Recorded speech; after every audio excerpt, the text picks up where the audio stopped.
Many times. చూసారా, ఇంకో 10 రోజులు బతికితే బాగుండు అని వీడికి స్టూపిడ్ ఉండకూడదు. వీడికి తెలియదు అంటే ఇందులో బతకూడదు, ఈ వెధవ శరీరంలో ఇంతకంటే మంచిది వస్తుందని వీడికి తెలుసు. ఇక్కడున్న వాడికి this fellow knows that again there is a good body into which he can enter or he can create.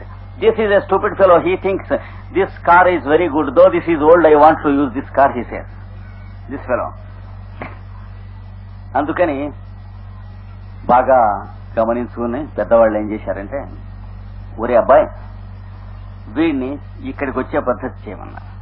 వీళ్ళిద్దరు establish communication between the two చేస్తే, హౌ టు ఎస్టాబ్లిష్ కమ్యూనికేషన్, ఇక్కడ ఉన్నటువంటి వాడిని ఇక్కడికి తీసుకురావాలి. దీన్ని ఏమన్నారు, ఈ రెండింటిని యోగము అన్నారు. దానికి కావలసినటువంటి ప్రయత్నాన్ని యోగ విద్య అన్నారు. దాని సైన్స్ ని యోగ శాస్త్రము అన్నారు. అభ్యాసం చేస్తూ ఉన్నప్పుడు దాన్ని యోగ విద్య అంటారు, పుస్తకం మీద ఉన్నప్పుడు యోగ శాస్త్రం అంటారు. When it is a book of rules it is called science of yoga. When it is practised it is called yoga practice or yoga vidya. When it is realised it is called yoga realisation or yoga living. ఈ రెండు కలిస్తే యోగం. యోగం అంటే అర్థం ఏంటి మాటకి? Union అని కొంతమంది అనువాదం చేశారు తప్పుడుగా. యూనియన్ కాదు. మన ఊళ్ళో 14 యూనియన్లు ఉన్నాయనుకోండి, అంటే యూనియన్ ఒక్కటే లేదన్న. యూనియన్ అంటే ఎన్ని ఉండాలి? ఆ మాటకి అర్థం ఏంటి? What is the meaning of the word union? Should be one. Suppose a big city like Visakhapatnam will have 400 unions, different unions. What does it mean? There is no union at all among the human beings. Because we are controlled by either America or Russia or some damn country, then they wanted us to have so many unions. Because they know that we are stupids. Because if there are so many, it cannot be called union, but still we call it unions. We have many unions. But here this union is only one, because there cannot be any misrepresentation here. This union is different. Andukani yoga is not union. Somebody translated it as union, but yoga is translated as communion between the higher and the lower. That is correct to some extent, but it is not the complete meaning of the word yoga. Yogam ane daniki ఇహలోక పరలోకాలకి సంబంధించిన లోపల ఉన్నటువంటి జీవుడును ఈశ్వరుడు ఇద్దరికి అనుసంధానం జరిగి ఏకత్వం రావటాన్ని యోగం అన్నారు. ఈ మొదట చెప్పుకున్న వాడిని జీవుడు అంటాం, ఈ రెండవ మాట చెప్పుకున్నటువంటి వాడిని ఈశ్వరుడు అని అంటాం. జీవుడు అంటే జీవించువాడు, ఈశ్వరుడు అంటే అర్థం ఏంటి? అధిపతి, అధికారి. This fellow is called indweller, this fellow is called the lord, because he has the control over the whole life. When he wants to stop, all these fellows stop and the body becomes a corpse. When he wants to live, all the fellows live. Therefore he is the Lord. కనుక ఇది యోగ విద్య అనేటువంటి మాటకి అర్థం. పెద్దలు ఈ యోగానికి ఏం చేయాలి? ఇది మనస్సు ఇక్కడికి రావాలి, అభ్యాసం చేయాలి. అందుకే భగవద్గీతలో దాని గురించి ఏం చెప్పారు? మనో హృది నిరుధ్యచ, మనస్సును హృదయమునందు నిరోధించవలసింది. పతంజలి ఏం చెప్పాడు? యోగ చిత్త వృత్తి నిరోధ. ఇక్కడ జరుగుతూ ఉన్నటువంటి యాక్టివిటీ అంతా కూడా చిత్త వృత్తి అంటారు. ఇంద్రియముల ద్వారా మనస్సు బాహ్య ప్రపంచంలో జరుగుతూ ఉన్న ప్రవర్తనంతని కూడా చిత్తము యొక్క వృత్తి, చిత్తము వర్తించుట అని అంటారు. దాన్ని నిరోధం చక్కగా వితడా చేసుకుని ఇక్కడికి తీసుకొచ్చి కంట్రోల్ చేసినట్లయితే యోగ స్థితి వస్తుంది. ఏం వస్తుంది అప్పుడు యోగ స్థితి వస్తుందంటే తదా ద్రష్టు స్వరూపే అనుసంధానం.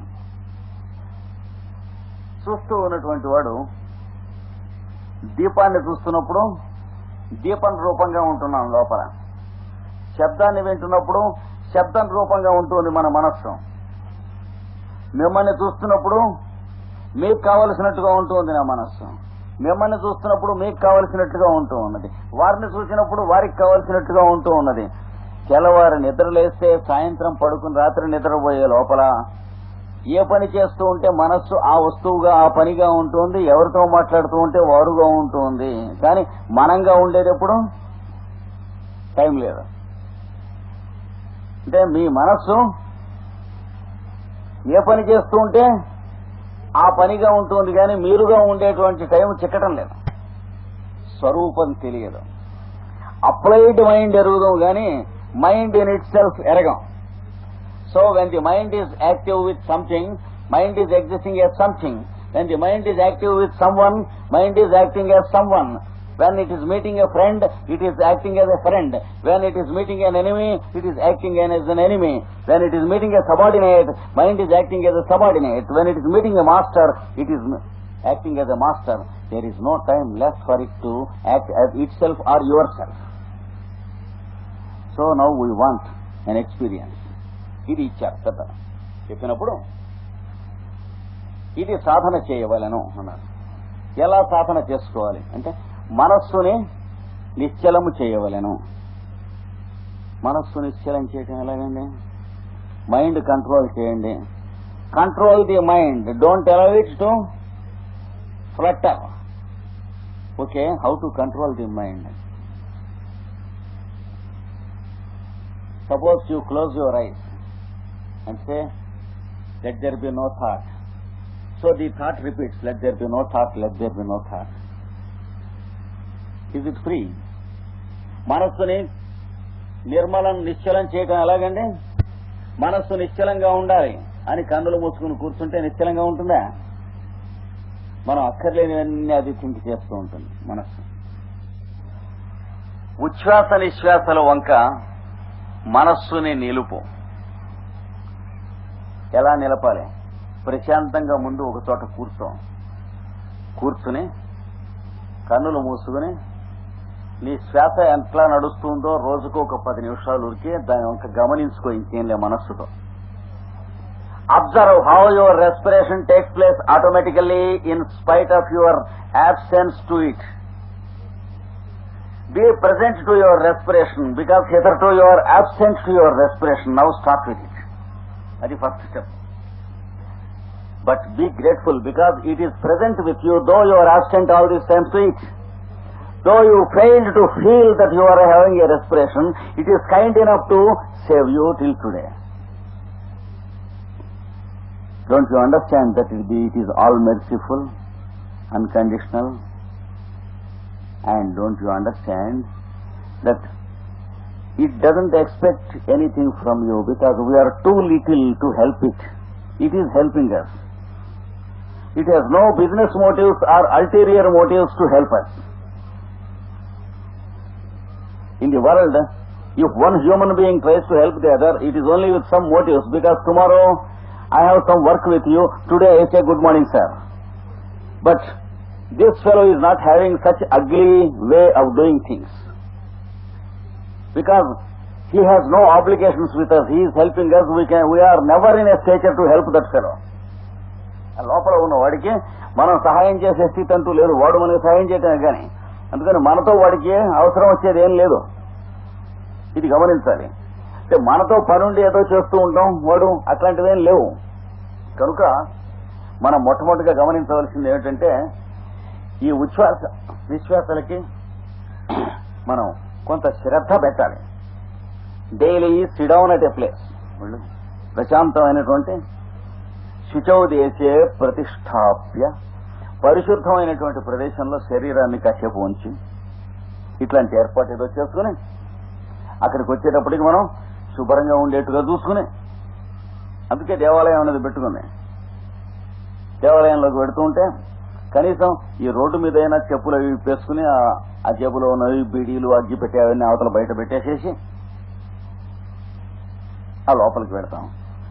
ఏదన్నా మనం బుడ్డి గిడ్డి కొట్టేయటం అలవాటు ఉంటే కనీసం అక్కడికి వెళ్ళేటప్పుడు తాకుండా అయినా పెడతాం. అంటే పవిత్రంగా అట్టే పెట్టుకుని క్రమంగా ఇవన్నీ మానేసి అందులోకి వెళ్ళడానికి అవకాశం ఉంది. ఒక్క రోజున గభాలన ఇవన్నీ మానేసి బాగుపడమని ఎవడూ చెప్పడం. కానీ బాగుపడేటువంటి టైం వచ్చిన వాడు ఆటోమేటిక్ గా రెక్కలు కట్టుకుని బాగుపడతాడు, ఎవడు చెప్పక్కర్లేదు. ఆ టైం వస్తుంది ప్రతి వాడికి. నువ్వు బాగుపడని సతాయిస్తే ఎవడు బాగుపడ్డావు. కాయను పట్టుకుని నువ్వు పండవు, నువ్వు పరివడం వేయాలి అంటే వేస్తుందా? దాని టైం వచ్చేటి గుమ గుమ కొడుతుంది. అది ఈ లోపల పురుగు పడకుండా చూసుకుంటామే మన పని. తోటమాలి చేసే పని. పండ్ల తోటకి తోటమాలి ఏం చేస్తాడు? ఆ ఉన్న కాయల్ని కాయించడం గాని పండ్లు పండించడం గాని వాడు చేయడు. అది కాయ కాసి పండు పండే టైం లోపల పురుగు పడకుండా చూసేదే వాడు చేసేది. కనుక జన్మ మొత్తానికి ఆధ్యాత్మిక సాధనలో మనం చేసేది ఏమిటి? పెద్ద ఉపకారం అంటూ ఏం లేదు. మనకి జన్మ సార్థక్యం అనే సమయం వచ్చే లోపల ఈ ఇంద్రియాలు, మనస్సు, బుద్ధి, ఈ శరీరం పుచ్చి కుళ్ళిపోకుండా చూసుకుంటూనే జాగ్రత్తగా మంచి పనులు చేసుకుంటూ, ఏ పనులు చేస్తే ఇది పాడవుతుందో అవి చేయకుండా, ఏ పనులు చేస్తే ఇది సహాయంగా ఉంటుందో అవి చేసుకునేందుకు తప్ప ఇంకేం లేదు. కనుక మనం చేసేది it's only guidance to preserve the vehicle before we get realisation or accomplishment. That's all. So we can never add to realization. Realization automatically takes place through God's grace, before which we are expected to do our duties towards this and towards others also. ఇంతవరకు ఆధ్యాత్మికమైనటువంటి మనం చేసే సాధన. కనుక వాళ్ళు ఏం చెప్పారు? రోజు శరీరాన్ని ముందు శుచిగా ఉంచుకో, మనస్సుని శుచిగా ఉంచుకో, keep purity of body and purity of mind. Purity of body by taking a regular bath and shower, పడుదోముకుంటాం, స్నానం చేయటం మొదలైనటువంటివన్నీ కూడా. And keeping your garments daily washed and changing your garments regularly. That's all. And keeping your house and room not dirty. And help the devas in the environment to help you. That is, devas of air, incense sticks, అగరొత్తులు వెలిగించుకున్నాం, దీపం, ధూపం ఇవన్నీ అక్కడ పెట్టుకున్నట్లయితే మనకు చుట్టూ ఉన్నటువంటి గాలి, నీళ్లు మొదలైనటువంటి దేవతలను మనం అర్చించుకున్నటువంటి మార్గం మనకు తెలుస్తుంది. ఇది చెప్పారు. అవి చేసుకొని పరిశుద్ధమైనటువంటి తోట, ఇలాంటి తోట ఆ శరీరంతో కూర్చోం. ప్రతిరోజు ఒకే టైం కూర్చుంటాం నేర్చుకో. Choose the same time every day. Let it be any time, whatever you like. But it should be the same time. Why? ఎందుచేత మన ఉచ్ఛ్వాస నిశ్వాసాలు దేని మీద ఆధారపడి నడుస్తున్నాయి? కాల విభాగం మీద ఆధారపడి నడుస్తున్నాయి. గుండె కొట్టుకుంటాం దేని మీద ఆధారపడి నడుస్తుంది? కాల విభాగం మీద. దాంట్లో తేడా వస్తే కార్డియాలజిస్ట్ ఏమంటున్నాడు? బీట్ మిస్ అవుతూ ఉంది అంటున్నాడు. హార్ట్ బీట్ మిస్ అవుతుందంటే అర్థం ఏంటి? అయ్యగారు టపా కట్టబోతున్నాడు అని అర్థం. What's the meaning of missing beats of the heart? That means the music is failing. The తాళం, లయ, and it is failing. The division of time, the frequency is failing. కనుక life principle is mainly based upon the division of time. Therefore it is called the song of life in the Vedas. ప్రాణాన్ని ఏమన్నారు? ప్రాణం అనేటువంటి ఒక పాట అన్నారు. ప్రాణసామ వేద. ఉచ్ఛ్వాస నిశ్వాసలు సహజంగా జరుగుతూ ఉండి ఏ పాట వలనైతే లోపల ఉచ్ఛ్వాస నిశ్వాసాలు జరుగుతున్నాయో అలాంటి సంగీతం అనేటువంటి శక్తిని లోపల సామవేదం అని అన్నారు. కంఠంలోంచి వస్తున్నటువంటి ఈ నాదం, వాక్కు ఏదైతే ఉందో దాన్ని ఋగ్వేదం అని అన్నారు. వాగేవ ఋగ్వేద, ప్రాణ సామవేద. ఈ రెండు పనిచేస్తూ ఉన్నప్పుడు, ఉచ్ఛ్వాస నిశ్వాసమును కంఠంలో ధ్వని పనిచేస్తూ ఉన్నప్పుడు మనస్సు అనేటువంటిది పుడుతుంది. ఆ మనస్సును ఏమన్నారు? మన డైలీ ప్లానింగ్ కి పనికి వస్తుంది కనుక మనో యజుర్వేద. మనస్సు అంటే యజుర్వేదం అది అన్నది. కనుక వేదాలు వాల్యూములు బయట అచ్చేసి ఉన్నటువంటివి కావు ఇవి. వీటిని గురించి చెప్పినవి కనుక అవి వేదాలు వాల్యూమ్స్ అయినాయి. వేదాలు వాల్యూమ్స్ వేదాలు కావు. ఉదాహరణకి ఇది రమణ మహర్షి కాదు, ఇది అద్దమును, కాగితమును, స్థిరాన్ను. కానీ మనకు రమణ మహర్షికి సాన్నిధ్యం చేకూర్చుకోవడానికి ఆధారం అయింది కనుక ఇది రమణ మహర్షి అంటున్నాం. కరెక్టే ఒక అర్థంలో. వారు రమణ మహర్షి గారండి అన్నా అనుకోండి, తప్ప రైటే కదా. కానీ ఆ అద్దమును, ఆ కాగితం, ఫ్రేము రమణ మహర్షి అని అర్థం, తప్పు కదా. అలాగే ఇది వేదం పుస్తకం అంటే ఒక అర్థంలో రైటు, కానీ ఆ పుస్తకం వేదం కాదు. ఈ పుస్తకంలో ఉన్న విషయం వేదం. కనుక వేదం ఎప్పుడు రాసింది? వేదం పుస్తకం అయితే మొన్న వచ్చి ఉండొచ్చు, కానీ ఇక్కడ ఉన్నటువంటి వేదం ఎక్కడ రాసింది? అపౌరుషేయం, ఇంపర్సనల్ రైటింగ్.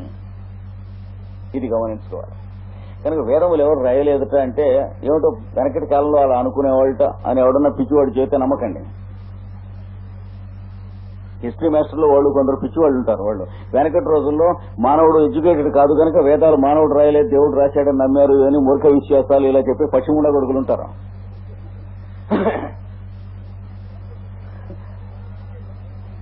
ఎందుకంటే వాడు యువాలుడు కాదు, వాడికి అంతే తెలుసు. అది మిమ్మల్ని కూడా నమ్మమంటాడు. ఎట్లా నమ్ముతారు? ప్రతి పిచ్చిముండగుడు చెప్పింది మీరంతా ఎందుకు నమ్మాలి? మీరు తెలుసుకునేందుకు అర్హత వచ్చినప్పుడు మీరు తెలుసుకునేది నమ్మాలి, కానీ వాడు పెట్టిన చెడగోపంలో మీరు కూర్చోక్కర్లేదు. అనాగరికంగా ఉండేది వెంకట రోజుల్లో మానవ జాతి. అప్పుడు ఇలా నమ్మేవాళ్ళు వేదాలు ఏదో వాడే రాశాడని అని చెబుతారు. అలా ఎవడు నమ్మలేదు. It is too much, two presumptuous to believe that all the ancients are fools or all the moderns are fools. That is too much. ఎప్పుడు కూడా మానవుడికి ఉన్నటువంటి తెలివితేటలు అప్పుడు ఒకటే, ఇప్పుడు ఒకటే, రేపు ఒకటే. కామన్ సెన్స్ అనేది ఎప్పుడు ఒకటే ఉంది.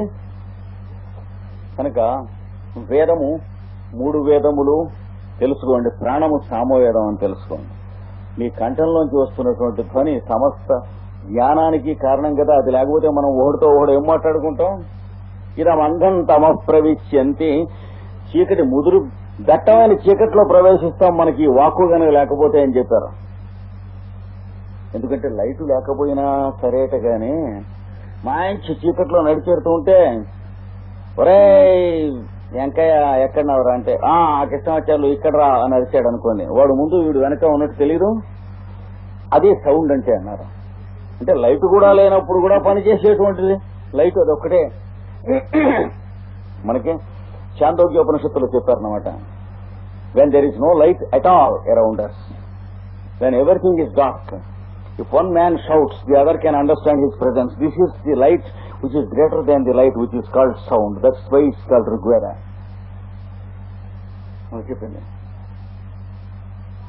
కనుక ప్రాణ సామవేదం. మనస్సు మనో Yajurveda. Mind is called Yajurveda. Respiration is called Samaveda. Voice is called Rigveda.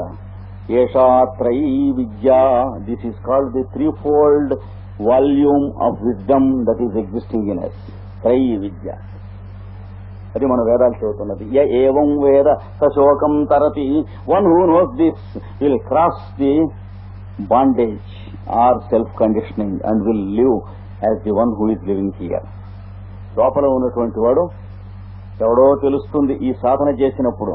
కనుక మొట్టమొదటిగా దీన్ని తెలుసుకోవలసినటువంటిది ఎట్లా తెలుసుకోవాలి? ఈ వాక్కుకి సంబంధించినటువంటి దాన్ని శ్వాసకి కన్నులు మూసుకుని కూర్చోండి. ప్రశాంతంగా కూర్చుని ఉచ్ఛ్వాస నిశ్వాసాలు జరుగుతుంటే దాన్ని గమనించండి. గమనిస్తే మనస్సు మెల్లిమెల్లిగా దీన్ని అబ్జర్వ్ చేయడం మొదలు పెడుతుంది. మొదలు పెట్టేటప్పటికి మనస్సు అటు ఇటు పోకుండా నిశ్చలంగా నిలబడటం అప్పుడు వస్తుంది. కానీ మైండ్ నిశ్చలంగా నిలబడాలని కళ్ళు మూసుకుంటే నిలబడదాం. Unless you appoint mind to do something, it never stands anywhere. If you ask it to stand undisturbed, it asks you to stand undisturbed. So you should engage the mind with some work which makes it stop. అది తెలియాలి. అది లేకుండా యోగాభ్యాసంలో కళ్ళు మూసుకుని concentrate చేయండి. ఈ పిచ్చి కబుర్లన్నీ చెబితే 10 ఏళ్లు చేసినా కానీ ఎక్కడున్నాం అక్కడే ఉంటాం వేసిన గొంగళి. అటు ఇటు పోనేవ్వకండి. మైండ్ మనం పోనిస్తున్నాం, అది పోతుంది. కానీ బాబు 10 ఏళ్ల నుంచి అభ్యాసం చేస్తున్నాను గురువు గారు, మైండ్ కంట్రోల్ కుదరటం లేదు, ఇది ఎలాగంటే కుదరటం అని అడిగితే చాలా కష్టం అని కోప్పడితే అవతల వాడు ఏం చేస్తాడు? దానికి మార్గం చెప్పాలి. కానీ ఏమనుకున్నావు? మైండ్ కంట్రోల్ చేయకపోతే ఏం లాభం లేదు. మైండ్ కంట్రోల్ చేయకపోతే లాభం లేదని వాడు కోప్పడేడితే గురువు వాడేందుకు ఏడవను? మన మైండ్ వాడు కంట్రోల్ చేసేందుకు వాడు ఏదైనా ఏర్పాటు ఇవ్వాలి. ఒక ఎక్స్పర్ట్ దగ్గరికి, మన టెక్నీషియన్ దగ్గరికి వెడుతున్నాం అంటే అర్థం మనం వాడి దగ్గర మనం ఎరగనటువంటి టెక్నాలజీ నేర్చుకునేందుకు వెడుతున్నాం. కానీ ఆ టెక్నాలజీ అంటే చాలా కష్టం అని వాడు దబాయిస్తే అది ఏమో లాభం లేదు. So the technician should give us the technical know how of handling this machine. అందుకని so close your eyes, begin to observe your respiration first. That is the first one. చూడండి, శ్వాసను పీల్చడం మొదలెట్టండి. శ్వాస ఎగుడు దిగుడుగా ఉంటుంది. ఒక వయస్సు వచ్చిన తర్వాత చిన్నప్పుడు ఎట్లా ఉంటుంది, చక్కగా ప్రశాంతంగా ఉండేది, ఒక సంగీతం మోస్తరుగా ఉండేది ఉచ్ఛ్వాస నిశ్వాసలో. ఎందుచేత వయస్సు వస్తున్న కొద్దీ కోపం వచ్చినా శ్వాస డిస్టర్బ్ అవుతుంది, ఈర్ష్య వచ్చినా డిస్టర్బ్ అవుతుంది, దుఃఖం కలిగినా డిస్టర్బ్ అవుతుంది, ఏమండి భయం కలిగినా డిస్టర్బ్ అవుతుంది, ఎదుటి వాళ్ళ మీద సందేహం కలిగినా, ఇలాంటి దుర్భావములలో ఏది కలిగినా శ్వాస డిస్టర్బ్ అవుతూ ఉంటుంది. తెల్లారు లేచిన తర్వాత కనీసం ఒక 1000 తడవలైనా మనం ఇలాంటివి పొందుతూ ఉంటాం కనుక మాటిమాటికి శ్వాస తాళం తప్పుతూ ఉంది, లయ తప్పుతూ ఉన్నది కనుక మతి తప్పుతూ ఉన్నది కనుక ఒక 25 ఏళ్ళు 30 ఏళ్ళు వయస్సు వచ్చేటప్పటికి ప్రతిరోజు ఒక 100 మాటలో 1000 మాటలో ఈ శ్వాస లయ తప్పుతూ ఉన్న పరిస్థితి వచ్చి ఏమవుతుంది, తప్పడం మొదలెడుతుంది. దాన్నే బీపీ ఎక్కువైంది అంటారు. హైపో టెన్షన్ గానీ హైపర్ టెన్షన్ గానీ రెండింటిలో ఏదో ఒకటి వస్తుంది. సర్పాసులు మొదలైన నానా గడ్డి తినాలి అన్నం మానేసి. చూసారా, భగవంతుడు అన్నపానీయాలు తినమనిస్తే మందులు తినవలసినటువంటి దుస్థితి దుఃఖస్థితి వస్తుంది. ఏం చేత ఒకడి మీద ఒకటి ఈర్ష్యాసోయ మదమాత్సర్యములు తెల్లారు లేచిన తర్వాత ఏర్పాటు చేసుకుంటూ వాళ్ళు అలాగా వీళ్ళు ఇలాగని మైండ్ అనుకుంటూ ఉంటే ఇదంతా దీని మీద పనిచేస్తూ ఉంటుంది. పనిచేసి the whole cardiac system and respiratory system will be disturbed 1000 times a day whenever our mind goes into animal emotions, jealousies, anger, fear, suspicion, intolerance. ఇందులో ఏది వచ్చినా సరే every time the heart is disturbed, every time the lungs are disturbed, but we are foolish enough to forgo our health for the sake of thinking bad for others. వాడు చెడ్డవాడని ఆలోచించడం, మన ఆరోగ్యం పోయినా సరే అది ఆలోచించడానికి మనం సిద్ధపడుతున్నాం. వాడెవడో పూలని తీసేళ్ళి వెళ్ళిపోయాడు, భోంచేశాడు, హాయిగా పడుకుని నిద్రవుతున్నాడు. వీడి చెట్టబడ్డవాడు ఏం చేసినాడు, పూలు అన్నాడు. వీడికి చికాకు వచ్చింది, తలనొప్పి వచ్చింది, అన్నం సాయించలేదు, రాత్రి పడుకుంటే నిద్ర పట్ల, తెల్లారిందాక వీడు పూలు అన్నాడని తింది, వాడు తిట్టేసేసి తిని పడుకుని నిద్రయాడు అవతలవాడు. కనుక ఏం తెలియదు తప్పు తెలియదు అంటారు దీన్ని. ఇలాంటి దానివల్ల ఉచ్ఛ్వాస నిశ్వాసలు మారినాయి. ఇవి మారితే దాన్ని మళ్లీ సరైనటువంటి మార్గంలో పెట్టాలి ఉచ్ఛ్వాస నిశ్వాసాలని. అందుకని ఏం చెప్పారంటే ప్రశాంతమైనటువంటి మార్గంలో మనస్సుని శ్వాస మీద పెట్టి శ్వాసని నిదానంగా పీల్చుకుంటాం మొదలెట్టాం. ఎంతసేపు అయితే నిదానంగా ఒకే క్రమంలో పీల్చగలవు ప్రశాంతమైనటువంటిది. The respiration should be slow, soft and uniform. శ్వాస ఎలా ఉండాలి, నిదానంగా పీల్చాలి, నిదానంగా ప్రశాంతంగా. ఎంత దూరం అయితే పీల్చగలవో బాధ కలగకుండా అంతసేపు పీల్చు. ఇంకా అక్కడి నుంచి ఎంతసేపు అయితే వదలగలవో ప్రశాంతంగా అంతసేపు వదులు. Inhale slow, soft and uniform. Exhale slow, soft and uniform. In the mean while think of observe your respiration and nothing else. ఇదొక్కటే వాళ్ళు కోరింది. నీ శ్వాసలో ఉన్న కదలిక మీద మనస్సు పెట్టు, ఇంకేం చూడకు, దాన్ని చూస్తూ ఉండు, ఉచ్ఛ్వాస నిశ్వాసాలు చేస్తూ ఉండు. చేస్తూ ఉన్న తర్వాత మనస్సు వచ్చి ఇక్కడ నిలబడుతుంది అప్రయత్నంగా. నిలబడ్డ తర్వాత ఒక 5 నిమిషాలు ఇలాంటివి చెయ్యి, అంతకంటే అక్కర్లేదు. ఈ 5 నిమిషాలు అయ్యాక శ్వాస లోపలికి పీలుస్తూ ఉండగా ఒక అక్షరం ధ్యానం చేయి మనస్సులో. సో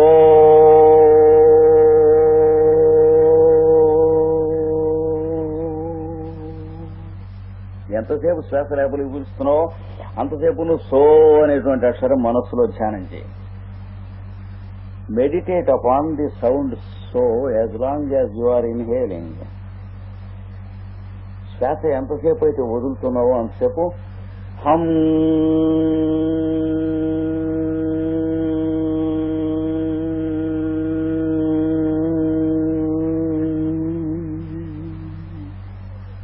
విమోస్తరుగా కంఠంతో హమ్ అని ఉచ్చరిస్తూ దానిని వింటూ శ్వాస ఎంతసేపు అయితే వదలగలవో ప్రశాంతంగా అంతసేపు వదులుతూ. దీన్ని సోహం మంత్ర ఉపాసన అంటారు. ఇది చేసి ఒక 5 నిమిషాలు ఇది చెయ్యి. ఇదైన తర్వాత శ్వాస ఎంతసేపు అయితే పీలుస్తున్నావో అంతసేపు నువ్వు మానసికంగా ఓ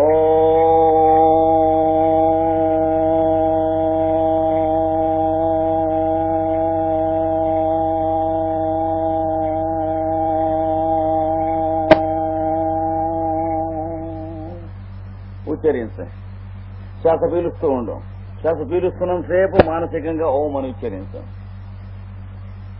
As long as you inhale, mentally utter Om and listen to it. As long as you exhale, vocally utter Om and listen to it. శ్వాస వదులుతున్నంతసేపు ఓం అని ఉచ్చరిస్తూ దాన్ని వినండి. ఇది చెప్పారు.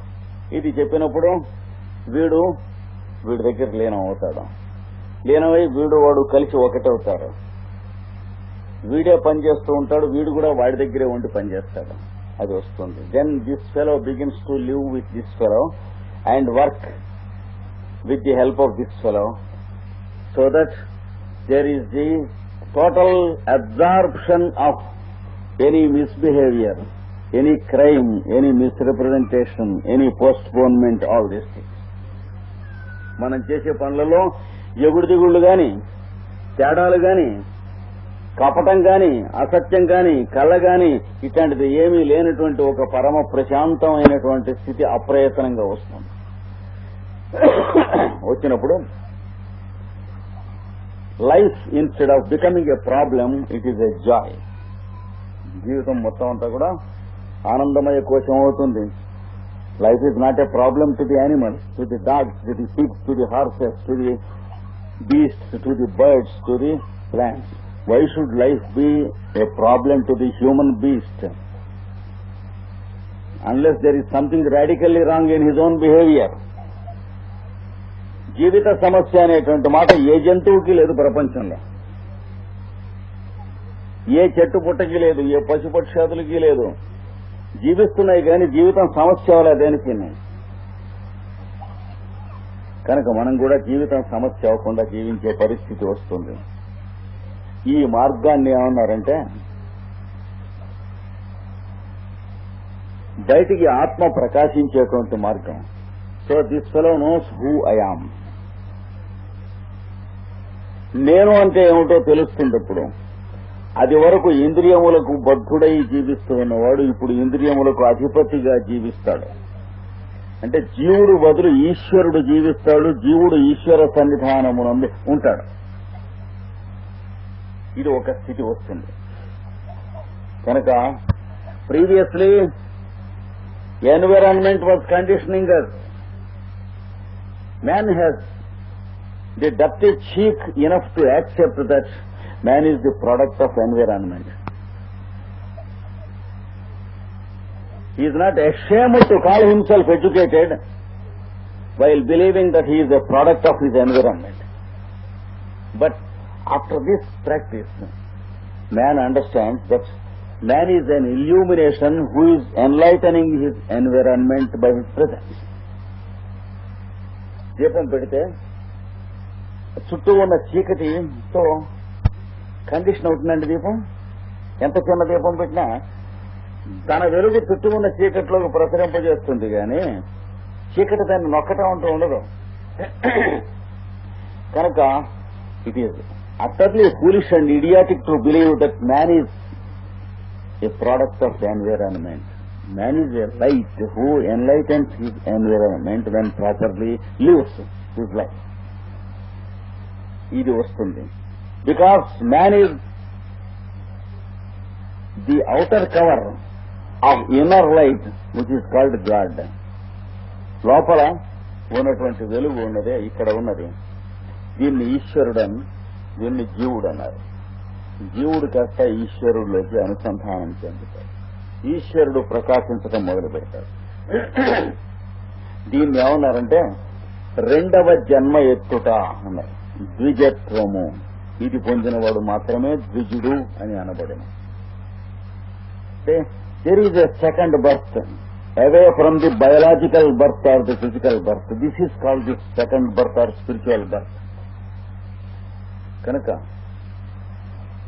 నన్ను గమనించండి, నన్ను తెలుసుకోండి, నా దగ్గర జీవించండి అని ఇక్కడ ఉన్నటువంటి వాక్కు చెబుతూ ఉన్నది ఇక్కడ ఉన్నటువంటి వాడికి. ఆ వాక్కులే భగవద్గీతలో కృష్ణుడు చెప్పాడు, నన్ను గమనించండి, నాకు శరణు పొందండి.